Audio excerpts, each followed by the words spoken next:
हम लोग किस सिद्धांत पर, ट्रेन का। कहा जाता है कि प्लेटफॉर्म पे आप तब मत खड़े रहिए जब कोई बहुत हाई स्पीड ट्रेन गुजरने वाली है। मान लीजिए यहाँ पे कोई छोटिया है, इधर छोटुआ खड़ा है,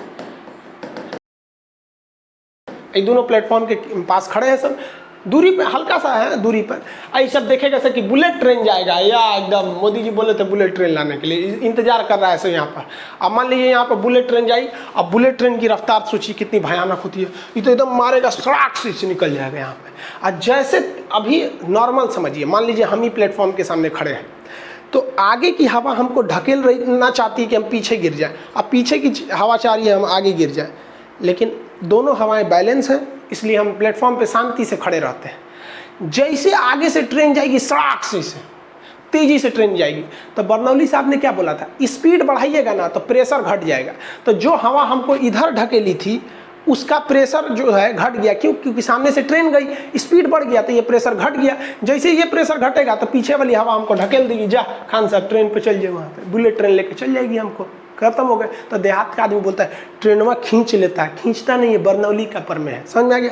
एक और गलती करता है लोग, आप पढ़े होंगे ट्रेन पे लिखा होगा चलती ट्रेन पे पायदान पर न खड़े हो, मतलब देखिएगा ना नयका लड़का क्या करता है सर, ट्रेनवा के गेटवा पे से खड़ा हो जाएगा सर, एकदम लगेगा सर अब एकदम ये अभिनंदन पायलट बन गए हैं अब यहाँ पर। इसमें भी गिर सकते हैं आप।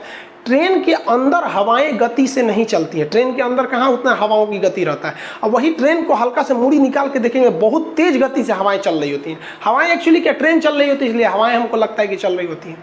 तो बाहर की स्पीड बहुत तेज रहती है, इसलिए बाहर में प्रेशर बहुत कम है, और अंदर की स्पीड कम है इसलिए अंदर प्रेशर ज़्यादा है। तो ट्रेन के अंदर प्रेशर ज़्यादा, अगर आप खिड़की के मतलब दरवाजे के पास खड़े हैं तो पीछे से जो आपको ढकेल रहा है ट्रेन के अंदर की हवा, उसकी स्पीड कम है तो प्रेशर ज़्यादा है।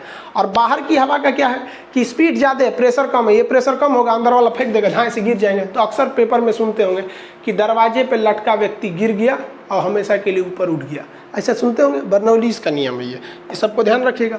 बस अक्सर देखिएगा इस समय बाइक वाला क्या सोचेगा सर कि अरे तेरी क्या एकदम इसके बगल से गुजारेंगे, सड़क से एकदम बाइक लेके आएगा सब। आजकल बाइक आ गया है ना, पिछवा वाला सीटवा एकदम ऊपर कर दिया है, और लड़कवा सब क्या करेगा तो अपने बैठ जाएगा और पिछवा लड़की बैठा लेगा और लेके जाएगा। ऐसा लगता है इसे लग रहा है बेचने ले जा रहा है, उसको एकदम ऊपर बैठा लेता है। आजकल की गजब मोटरसाइकिल आ गया है सब। तो इसमें कभी भी किसी तेज चलने वाली गाड़ी से सटा के क्रॉस नहीं करना चाहिए। रीज़न समझिए, ये बस जो चल रहा है ये अपने ही हवाओं को काट के चल रहा है, इसलिए जो इसके अगल बगल की हवाएं हैं उसकी स्पीड बहुत ज़्यादा है, इसलिए यहाँ हवाओं का प्रेशर बहुत कम है। और आप इसके पास से गुजरिएगा ना, यहाँ इसके पास से गुजरिएगा तो जो जिस साइड ये ट्रक है बस है उस साइड तो स्पीड ज़्यादा है, वहाँ हवाओं का प्रेशर बहुत कम है। अब क्या करेगा ये ना, यहाँ प्रेशर कम है तो आप इस ओर गिर जाएंगे। रीज़न क्या है कि इधर स्पीड ज़्यादा है, बस के वजह से हवाओं की स्पीड में हलचल हो गई है, स्पीड ज़्यादा हो गया, जिस वजह से वहाँ प्रेशर कम हो गया और ये मार देगा आपको, गिर जाएंगे उस साइड में। तो अक्सर ये चीज़ दिखता है। तो आप लोग को लगता है कि भाई मोटरसाइकिल ये वाला गलती है, अरे भाई वो संभाल के निकाला था लेकिन फिर भी दुर्घटना हो गया। इसलिए आप देखेंगे, कभी भी देखिएगा ट्रेन की दो पटरियों को देखिएगा, जहाँ ट्रेन जाता है उनके बीच में काफ़ी जगह रहता है। रियल में यार इतना जगह रहता है कि एक और ट्रेन अट सकती है। जो डबल लाइन की ट्रेन में देखते हैं ना, क्रॉस करती है स्टेशन पे नहीं, बीच में। स्टेशन पे इसलिए करीब बना दिया जाता है कि स्पीड कम रहती है, वहाँ बर्नौलीज वाला नहीं काम करेगा। लेकिन अगर पुल को देखिएगा, दो पुल को दूर दूर बनाया जाता है, या फिर ट्रेन की दो लाइनों को बीच में आपकी एक ट्रेन जा सकती है, तो क्या रेलवे को उतना फालतू ज़मीन था, सटा के नहीं बना देता? उसको जान रहा था कि सटा के बना देंगे, वो बर्नौलीज का नियम लगेगा, लड़ जाएगी ट्रेन। कैसे लड़ जाएगी देखिए ध्यान से, पानी वाली जहाज कैसे लड़ जाएंगी सब। यहाँ समझिएगा बर्नौलीज का पर में ये जहाज चल रही है, इस जहाज के वजह से इधर की जो पानी है उसका स्पीड बढ़ गया है, तो यहाँ का प्रेशर घट गया है। और देखिए यहाँ भी स्पीड बढ़ गया इस साइड में, तो यहाँ का भी प्रेशर घट गया। इस जहाज की वजह से इधर का पानी का स्पीड हलचल हो गया है, यहाँ का प्रेशर घट गया है। अब इस वाली बोट का देखेंगे तो इधर में भी प्रेशर ज़्यादा है। अब आप बताइए, सॉरी इस स्पीड ज़्यादा है, आप बताइए सबसे ज़्यादा स्पीड पानी में कहाँ होगा? अंदर में, क्योंकि ये वाला स्पीड और ये वाला स्पीड लगभग पानी का स्पीड मैच कर जाएगा। तो यहाँ अंदर इन दोनों के अंदर के पानी का स्पीड बढ़ जाएगा।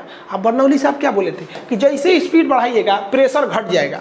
तो जो प्रेशर इसको उधर ढकेला था और इसको को इधर ढकेलाता, वही प्रेशर घट जाएगा, बस दोनों आके लड़ जाएंगे सर। ये दोनों आके क्या हो जाएंगे, आपस में लड़ जाएंगे। इसलिए देखिएगा जब भी नाव लड़ती है ना तो पीछे की ओर से लड़ती है, क्योंकि मेन स्पीड जनरेट हो रहा था पीछे से, और बीच के एरिया में इतना ना पानी को हौड़ दिया सब, देहात में क्या बोलते हैं हौड़ देना, तो हौड़ दिया सब कि स्पीड बढ़ गया। स्पीड बढ़ने से प्रेशर घट जाता है, आपस में लड़ जाती है। इसलिए दो ट्रेन को, दो जहाज़ों को, दो किसी भी गतिशील चीज़ों को थोड़ी सी दूरी पर रखना चाहिए, वरना बीच की हवाओं का स्पीड बढ़ जाएगा, प्रेशर घटने से ये सब आपस में सट के लड़ जाते हैं सब। आप